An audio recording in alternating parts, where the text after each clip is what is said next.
à ce débat de ce matin sur plusieurs sujets, bien entendu, à travers X. Vous pourrez tout simplement écrire vos messages et puis Aïssa Toussané se chargera de les relayer. Mais vous pouvez aussi utiliser le 657 39 13 13, vous qui nous écoutez à l'intérieur du pays à travers nos radios régionales à Kindia, Kankan, Zérékoré, à Mamou et même à Boké, et vous qui êtes à l'international et qui nous recevez à travers les réseaux sociaux, mais également notre plateforme Adafo Média, donc l'appli en un.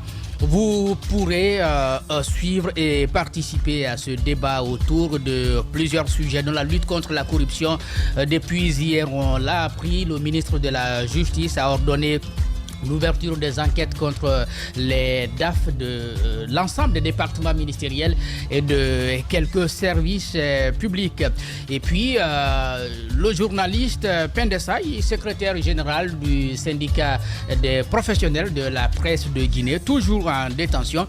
Le mouvement syndical est en ordre de bataille, mais également les associations de presse qui viennent d'obtenir l'accord du barreau de Guinée de participer à sa défense au-delà, bien entendu, de l'engagement de son avocat.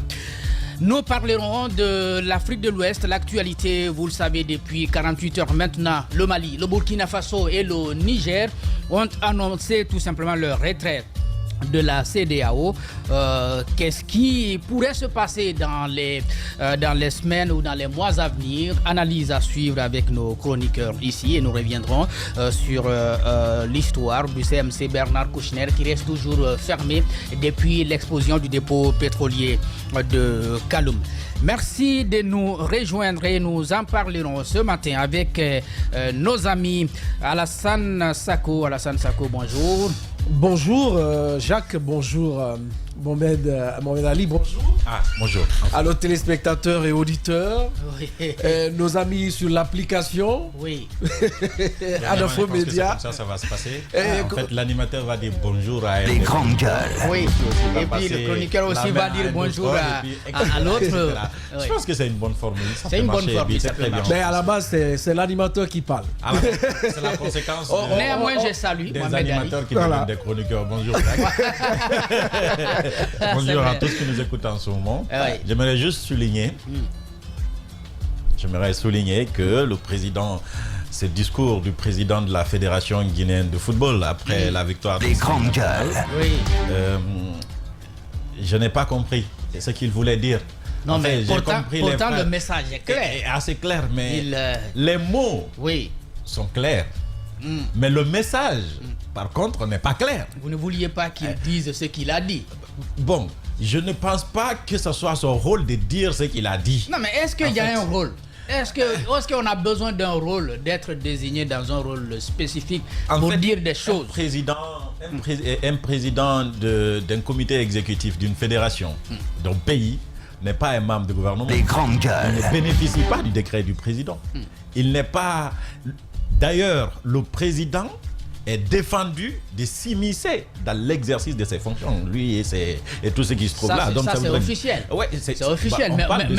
Toi-même, tu sais comment ça se fait. On parle Tu de ce sais qui est comment ça se fait pour être président Alors, voilà, Mohamed Ali, si tu allais sur l'essentiel de ce que Bouba Sampil a dit pour être la lanterne. Que vous connaissez. Oui, non,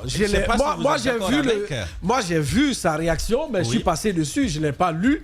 Mais il fallait lire. Il fallait lire. Je suis passé dessus. Il fallait lire. Je suis passé dessus. Parce que je suis amené à croire que M. Bouba Sampil pense qu'il va être confronté à d'énormes difficultés Les grandes au gueules. point de solliciter l'amitié du président, du nouveau général en fait, donc de l'ancien colonel, pour ne pas dire comme l'autre, de son excellence le général, monsieur le président colonel Mamadi Doumbouya. J'ai vu ce discours, ça m'a mis, pour être un peu plus sérieux, ça m'a mis dans une globalité parce que ce n'était pas son seul discours. En fait, cette victoire, quand après lui, je vois les cris des mendiants, après je vois d'autres commentaires derrière, ils sont libres, ce sont des citoyens. Mais j'ai pas envie qu'on politise ou qu'on catégorise cette victoire du Sili national. Parce que, comme vous l'avez remarqué, c'est la seule chose qui nous réunit. C'est le seul espoir qui nous met tous ensemble, sans qu'on se demande, toi tu as fait ceci avant, toi tu nous as fait cela après, en fait. Donc, je pense qu'à un moment donné, la récupération, elle est bonne. Mais elle est mauvaise dans des conditions comme celles que nous sommes en train de vivre. Le Série national a gagné, que chacun félicite les joueurs, ça se comprend. Mais dire que c'est parce que dans le cas de Mandian, bon, plutôt Bouba Sampil, pour ne pas même pas venir à Mandian parce que lui c'est un habitué, dire que c'est parce qu'ils ont reçu le drapeau à Kalea. À Kalea, c'est Kalako ou c'est Kalea? C'est pas Kalea. Oui. En tout cas, ils ont été dans un cas. Dans un cas. Terre de détermination et de tout ce que je ne sais quoi de la main du président. Encore une fois, je ne suis pas contre ces mots. Mais je pense que si ça vient de quelqu'un, du président, il aurait été Bouba Sampil, simplement responsable d'un club ou quelque chose. D'ailleurs, je peux comprendre. Mais Bouba Sampil, président de la Fédération guinéenne de football, qui dit des choses comme ça de l'exécutif, je pense que c'est populiste. Je pense que c'est démagogique. Je pense qu'il ne mérite pas ça. Il ne devrait pas être celui qui rabaisse cette fonction de président de la Fédération guinéenne de football parce que c'est une fonction qui est censée être une fonction indépendante. C'est une fonction qui est censée être, c'est une fonction qui est censée assumer son indépendance vis-à-vis de l'exécutif, mais vis-à-vis même de l'extérieur, on peut dire ça comme ça, n'est responsable que devant la FIFA, n'est responsable que devant la CAF. C'est le national qui a gagné. Qu'est-ce qu'il a à craindre? Puisque déjà depuis son élection, il y a la CAF, il y a la FIFA qui ont réitéré leur engagement à accompagner cette équipe. Et dans tous les domaines, hein, on sait que si c'est financier, de manière générale, ce sont ces institutions-là qui mettent la main à la poche. On va dire la Guinée, ça ne serait-ce que des appuis institutionnels, permettre à ce que les équipes nationales puissent se déplacer, puissent être prises en charge, entre autres. Mais il n'a pas à craindre quelque chose et il n'a pas à tenir un tel discours. À t'écouter ce matin, j'ai l'impression que le président du COMEX je crois que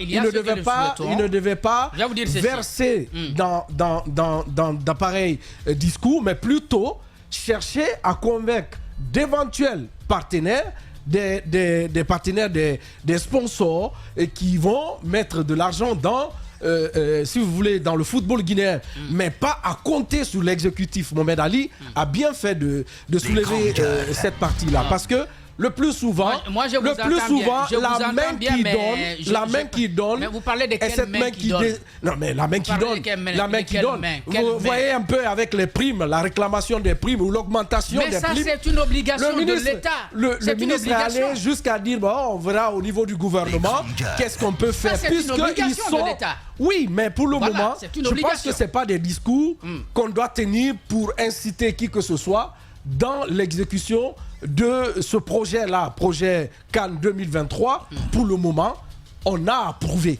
Il ne faut pas aussitôt verser dans ce qu'on peut appeler des petits courtisans du palais des nations. Hein. Moi, je continue de l'appeler palais des nations avant mon 25. Alors, ce n'est pas le moment. Ce n'est pas le moment. Bouba Sampil doit s'affirmer, doit s'exprimer, mais seulement, vous voyez dans quelles circonstances lui il a atterri à la tête de cette fédération. Je pense qu'il a été élu à la dernière minute. C'est la première fois. Non, quand je dis comment, mais il a été élu. Non, je n'ai pas dit le contraire. C'est justement parce que je n'ai pas dit le contraire. Justement parce qu'il a été élu. C'est justement pour moi parce qu'il a été élu et qu'il ne doit pas son poste à un président de la transition, un président de la République qui doit l'assumer. Je suis en train de dire que si Bouba Sampil, qui n'était pas président de la FEGI, disait des choses pareilles, bah ça passera pour moi rien, incognito. Si c'était quelqu'un d'autre qui l'avait fait, quelqu'un du gouvernement ou quelqu'un qui est proche, en tout cas qui bénéficie des largesses directement ou indirectement du président, j'aurais compris. Mais Bouba Sampil, c'est quelqu'un quand même qui est à la tête d'une association qui est censée être indépendante, qui gère le football. Donc normalement, c'est Bouba Sampil que nous devrions féliciter parce que le CELI national et puis la fédération, je vais dire, c'est la même chose en fait. C'est la tutelle de la fédération. Donc quand le CELI national fait une victoire historique, Bouba Sampil doit être félicité en tant que président, pas en tant que Bouba Sampil. En tant que nouveau. En tant que président, on se dit que ça commence très bien. C'est aux gens, c'est au président d'ailleurs de l'encourager dans cela. Mais si lui, il prend le devant, Si lui, il prend le devant et puis il commence à... Votre problème, c'est parce qu'il a félicité le général. Non, attention. Tout le monde peut féliciter le président. C'est pas ça, en fait.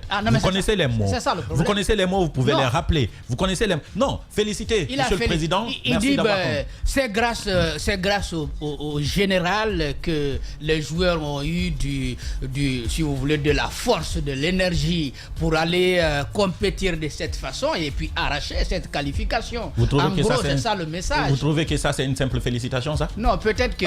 je suis en train de dire que c'est pas une félicitation. Peut-être qu'il a des éléments qui le prouvent que le général a mis quelque chose dans les pieds des Les éléments dont il a exposé, c'est le fait qu'on leur a remis le drapeau dans le camp des forces spéciales, qui pour lui est une terre de détermination, est une terre de transmission, de courage, de patriotisme, de détermination. En fait, il y a une portion magique au camp de Calaco là-bas, et quand tu viens et puis on te donne le rouge vin là-bas, automatiquement tu deviens Gargantua et tu viens Superman et puis tu deviens tous les super-héros à la fois, parce que tu ne peux pas manquer de détermination, tu ne peux pas oublier la patrie. Sauf qu'à un moment donné, ces joueurs-là, ils avaient menacé de ne plus jouer s'ils n'avaient pas reçu leur prime. Ça, vous le savez quand même. Et en ce moment-là, ils étaient passés par Calaco. Mais dans tout ça, et l'équipe qui l'a reconduit pour le moment, le secrétaire général est resté à sa place. L'équipe qui était là, l'équipe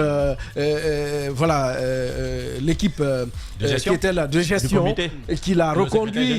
Et cette équipe-là, parce que c'est cette équipe-là qui a travaillé avec cette formation avec le Conor. Non, même pas avec le Conor. Il y avait une équipe dirigée par Kabassan. Et avec le Conor. Avec le Conor. Et aussi. Et après le départ du Conor, il est resté le seul chef. Est-ce que, quelque part dans le discours, ses propos, il a mentionné Kaba Diawara quelque part là-bas, je ne sais pas. Non, honnêtement, le discours est allé en faveur du général président. Ah ben voilà. Tu le reconnais. Il y a quand même un mot sur cette CAN. On a suivi hier ce match, ça ne nous concerne pas directement, mais... Oui.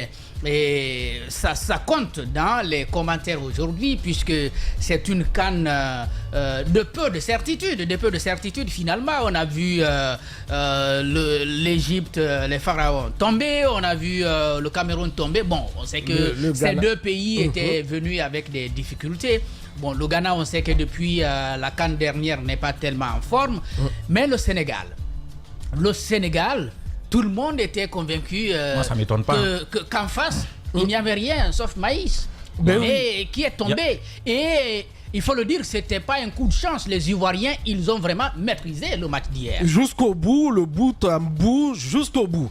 Alors, moi je dis, cette 34e édition de la Coupe d'Afrique des Nations, côté, on a beau à parler de l'organisation et les moyens qui ont été mis, mais moi je me dis, c'est la CAN des surprises.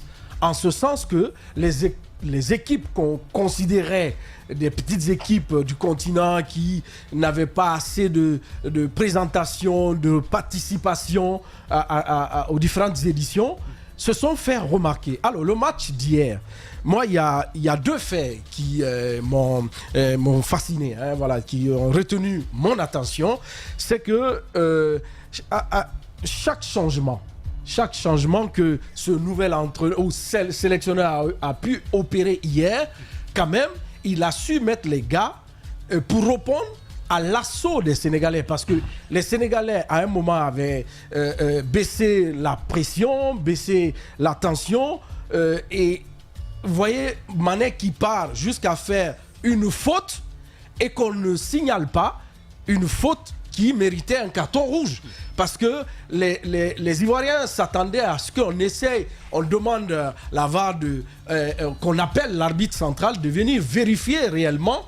Et c'est dans les débriefs qu'on a compris que réellement, il y avait une faute grave commise. Non, mais même avant les débriefs, c'était ce que ce que Kamano a fait n'était pas plus grave que ce que Mané a fait. Ça, Mané a fait plus grave. Oui. Mané a fait plus grave, oui. Mais on n'a pas compris l'attitude de l'arbitre. Il est camerounais, Gabonais. On n'a pas compris son attitude, mais c'est cette manière, cette confiance que cette équipe ivoirienne, avec son public, quoique les Guinéens étaient aussi au rendez-vous hier pour soutenir cette équipe. C'est ce calcul qu'on a essayé de faire. La Guinée équatoriale bat la Côte d'Ivoire sur 4-0 qui reste encore dans les souvenirs, dans la mémoire des Ivoiriens. C'est pas facile. Et le Sénégal, la Côte d'Ivoire qui revient à bout du Sénégal, les Guinéens se retrouvaient un peu vengés. Donc, un peu vengés par la Côte d'Ivoire. Mohamed Ali, pour toi, il n'y avait pas de surprise. Sont surpris ceux qui... La Côte d'Ivoire sont surpris les nouveaux supporters, c'est eux qui sont surpris de ce qui arrive au niveau de la CAN. Parce qu'il n'y a pas de surprise pour moi. Il n'y a aucune surprise. Si on prend particulièrement le match d'hier entre la Côte d'Ivoire et le Sénégal, comme on l'a dit, après le premier tour, il y avait une autre compétition qui commençait. Et cette compétition, c'était les 8e de finale. Tu es battu, tu sors. Comme on dit...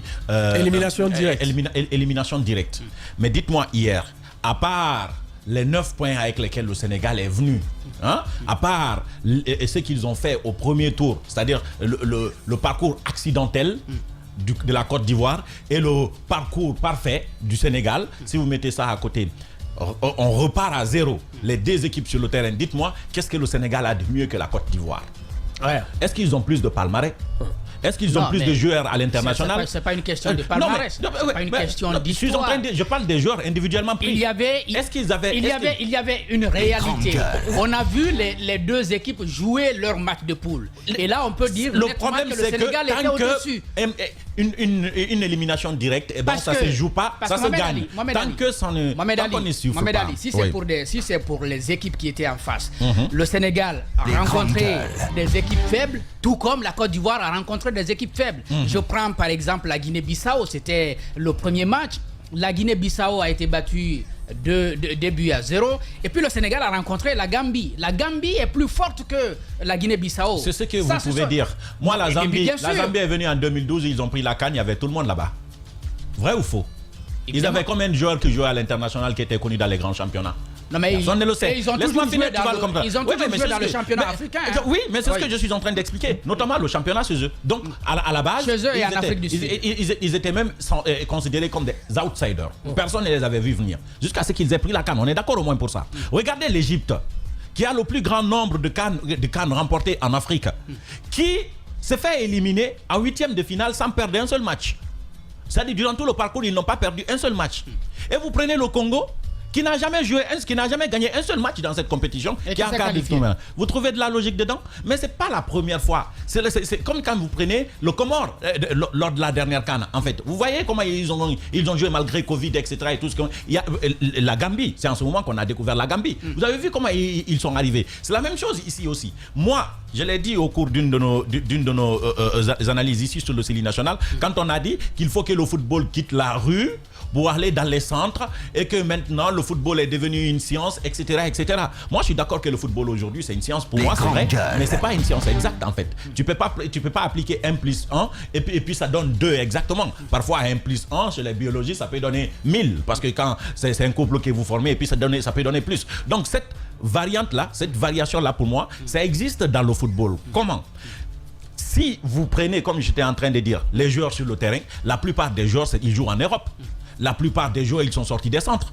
La plupart des joueurs, ils ont une grande expérience, surtout du côté de la Côte d'Ivoire. Vous prenez Cher Joliet, c'est pas n'importe qui. Vous prenez Max Gradel, c'est pas n'importe qui. Vous prenez Sekou Fofana l'année dernière. Il était sur le podium du côté de la France avant de partir en Arabie Saoudite. C'est quelqu'un qui est passé par des émotions et qui est sorti des centres. Donc vous prenez du côté de la Côte d'Ivoire, vous avez énormément de joueurs qui sont là, qui ont de l'expérience, qui ont du vécu, etc.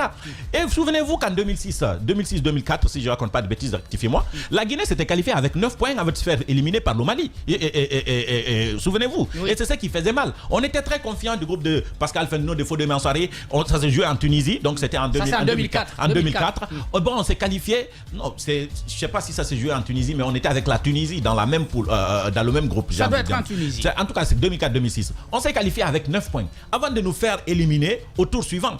Donc aujourd'hui, se qualifier avec 9 points ne donne pas une garantie de remporter la coupe. Je suis en train de dire que lorsque vous passez le premier tour, Le second tour est une autre compétition qui redémarre. Et lorsque les compétitions redémarrent, là, les états d'esprit changent. Hier, pour moi, je ne voyais pas comment est-ce que la Côte d'Ivoire ne pouvait pas tomber, à la limite, tomber arme à la main. Je savais, je pouvais douter qu'ils gagnent finalement, mais je savais qu'ils allaient résister et qu'ils allaient résister jusqu'au bout. Parce qu'ils n'avaient plus rien à perdre. Ouais. Des gens qui sont allés jusqu'à demander, j'étais en train de dire, qu'on leur prête un sélectionneur déjà en poste dans un autre pays qu'on leur prête pour quelques jours, c'est parce qu'ils n'avaient plus rien à perdre. Donc, honnêtement, moi, cette histoire d'entraîneur, je pensais que c'était... Non, finalement, ce n'est pas une... C'était de la blague, hein. Ce n'était pas de la blague, malheureusement, pour toi. Donc, du coup, Hervé, tu es d'accord? La Fédération française n'a pas accepté, finalement. Si c'était de la blague, alors c'était une très bonne blague, finalement. Oui. Parce qu'après, on a changé l'entraîneur français qui a été remplacé par son adjoint, Fayet, et ça aussi, ça révèle un aspect que je vais aborder tout de suite en 30 secondes. Avec Guy Demel. Avec Guy Demel. Donc, eux, ils sont venus. Les joueurs, à un moment donné, se sont sentis rabaissés au plus bas niveau, où ils n'avaient plus rien à perdre. Ils se sont fait battre par la Guinée équatoriale 4-0 dans leur propre CAN. Ils se sont qualifiés à mort subite, on va dire ça comme ça. Ils ont été ressuscités pour les amener, comme l'a dit quelqu'un hier, dans un cercueil. Sauf qu'hier, ils ont cassé le cercueil et puis ils se sont qualifiés au tour suivant. Généralement, quand des situations comme ça... Est-ce que l'histoire, est-ce que finalement, le choix des entraîneurs locaux ne va pas être privilégié? C'est la question que l'on pose aujourd'hui. Il faut privilégier, mais... J'ai entendu beaucoup de discours, notamment le choix d'Emers Faye et de Guy Demel, mais également les discours des anciens comme les Didier Drogba, tous ceux qui ont joué, qui n'ont pas remporté de CAN pour la plupart, mais qui appelaient non seulement à soutenir cette équipe, et surtout qui disaient aux jeunes, allez-y, vous pouvez le faire. On n'a jamais été battu par le Sénégal. Ça veut dire que d'une certaine façon, on entend mieux ce qu'on s'est dit entre nous. C'est par exemple ce que Kaba Diawara va dire clairement à ses petits frères. Ça passe beaucoup mieux que lorsque quelqu'un qui, fut-il un bon entraîneur venu d'ailleurs, va dire. Le message a souvent du mal à... Non, il faut l'analyser sous deux plans. Parce que moi, j'ai suivi hier Traoré après le match, qui n'a pas manqué de reconnaître quand même les efforts de l'entraîneur français qui était avec eux, le travail qu'il a eu à battre avec eux. C'est vrai, moi je pense que les entraîneurs locaux que nous avons sur le continent, moi je pense qu'on est trop exigeants avec eux. On leur demande beaucoup, on leur demande assez, sans pour autant être patient, parce que le football c'est un projet, il faut le mettre en place, il faut le mûrir. L'exemple Sénégal nous donne amplement à redire là-dessus. Mais c'est ce que je dis encore, chez nous en Afrique, et on est trop exigeant. Quand c'est les nationaux, quand c'est des entraîneurs nationaux, et il faut qu'on fasse encore attention beaucoup et fasse la différence entre un sélectionneur et un entraîneur. Dans une compétition, c'est pour gagner. Je suis d'accord. Et donc, je suis d'accord. Mais c'est pas dans la gueule du loup ou dans la gueule du c'est pas dans la gueule du loup. C'est pas dans la gueule du loup justement qu'on va, ou dans la gueule du crocodile qu'on va se mettre à réciter la Fatiha. Ça se prépare en amont. Il faudrait qu'on inculque dans la... Et les entraîneurs, ils sont pris avant les compétitions. Oui, mais c'est ce que je dis. C'est des sélectionneurs. C'est des sélectionneurs, encore une fois. C'est des sélectionneurs, c'est pas des entraîneurs. C'est des sélectionneurs qu'on prend avant les compétitions. On ne peut pas être trop exigeant. Le Sénégal aujourd'hui, fier, mais c'est grâce à un sélectionneur local qui a forgé ses armes pendant des années pour arriver à ce résultat. Et c'est ce qu'on est en train de voir. Il faut qu'on soit patient avec nos entraîneurs ou sélectionneurs locaux. Encore une fois, il faut y insister là-dessus. patient. Voilà ce qu'on pourrait dire en gros. Attendez, avant, il y a quelque chose qu'on peut encore dire. C'est pas tout ce qu'on peut dire là-dessus. On n'est pas spécial du football, donc on fait ça par passion. Bonjour Caps, bienvenue Caps, il est venu. Je t'ai pas donné l'autorisation de le saluer. Je l'ai fait à ta place en fait. On n'est pas à l'armée. Bonjour. Bonjour. On dit qu'on est trop exigeant envers les entraîneurs locaux. Moi, je trouve qu'on n'est pas exigeant envers eux. On n'est pas du tout exigeant envers eux. Qu'un entraîneur qui arrive, qu'il soit expatrié ou local, ce qu'on attend de lui, c'est de remporter la CAN. C'est ce qu'on veut. Au moins atteindre les demi-finales, c'est ce qu'on a exigé de tout le monde en fait. Maintenant qu'on change un entraîneur parce qu'on n'a pas atteint un objectif, ça dépend du type de contrat qu'il a eu à signer. Comment est-ce qu'on a rompu le contrat de DJ Six ici? Comment est-ce qu'on a rompu le contrat de Paul Put? Comment est-ce qu'on a rompu le contrat de Nouzaré, de tous les entraîneurs qui étaient là? En fait, je veux dire, c'est quelque chose aujourd'hui à la mode. J'ai l'impression que c'est la révolution du football africain aujourd'hui. J'ai l'impression, et ça serait une très bonne chose, que le football africain est en train d'être fait par les Africains. Évidemment. En fait, et que ce soit les sélectionneurs et les entraîneurs du temps, il fallait y songer depuis.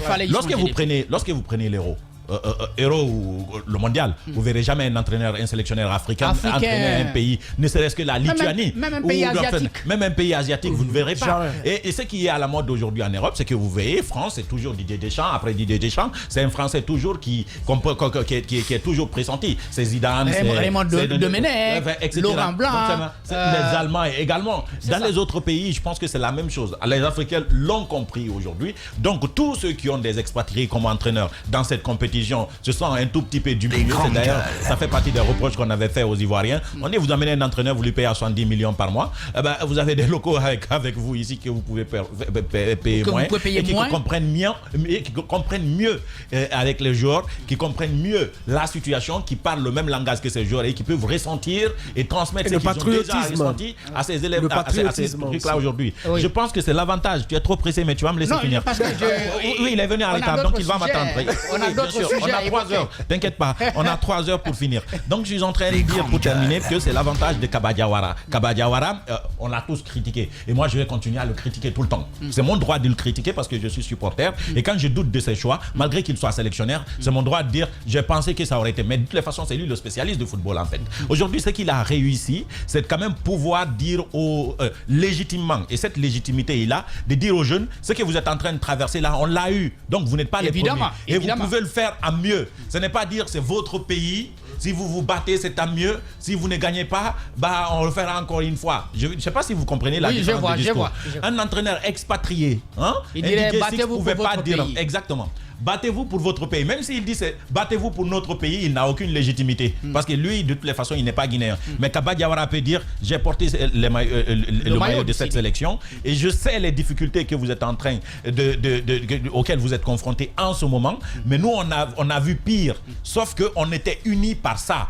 Et il a la chance d'être confirmé par tous les anciens du Sili aujourd'hui qui sont auprès de lui, même s'ils n'ont pas de fonction officielle, mais qui le rendent visite. Je vais parler de Pascal Fendouno, qui est tout le temps, Fodé Mansaré, et tous les amis qui sont là au téléphone ou qui ont pu effectuer le déplacement, de renchérir son discours et surtout de parler à ces joueurs. Pour terminer, ces joueurs arrivent à trouver un repère.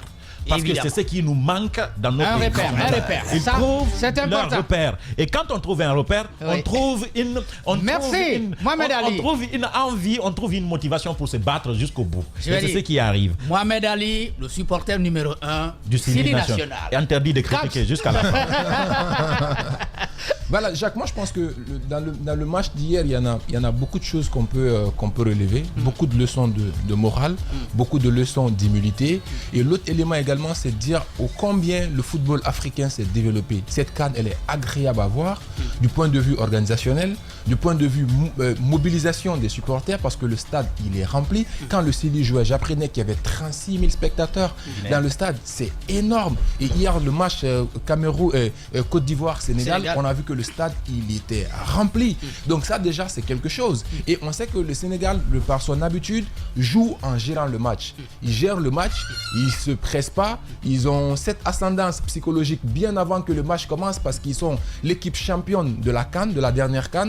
Donc ça déjà, ça pèse. Mais face à un adversaire comme la Côte d'Ivoire qui n'a plus rien à perdre, surtout quand ils ont pris le premier but à la 3e minute, ils se sont dit on n'a plus rien à perdre, c'est un panthère blessé qui est là, donc il faut tout donner. Et je pense que le jeu, la Côte d'Ivoire est restée à gérer le match jusqu'à l'égalisation.